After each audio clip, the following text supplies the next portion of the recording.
আল্লাহর ওলি 2 রাকাত নামাজে দাঁড়াইলেন নৌকার ভিতরে। যেই মাত্র নামাজে দাঁড়াইলেন সাথে সাথে প্রচন্ড ঝড় তুফান শুরু হয়ে গেল। এমন তুফান, এমন ঝড়, মুহূর্তের ভিতরে আকাশের রং চেঞ্জ। আল্লাহর ওলি এখনো নামাজে সালাম ফিরান নাই, এমন ঝড় নৌকা ডুবে যাবে। আর এটা এমন এক হাওর, সুনামগঞ্জের ভাটি এলাকার হাওর। এই হাওরে যদি নৌকা ডুবে, হুজুর তো মরবেন, মরছেন, কিন্তু ডাকাত একটাও বাঁচবে না। এখন ডাকাতের দলগুলি কয় তাড়াতাড়ি নৌকা সামাল দেওয়া, আগে মৌলবীরে আগ পরে মারবো, আগে নৌকা সামাল দিয়ে নিজের জান বাঁচাও।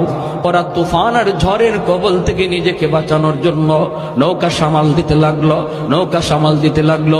আল্লাহর ওলি তিনি তো নামাজে খবর নাই এইদিকে এত ঝড় বয়া যাইতেছে, কারণ খাঁটি আল্লাহওয়ালারা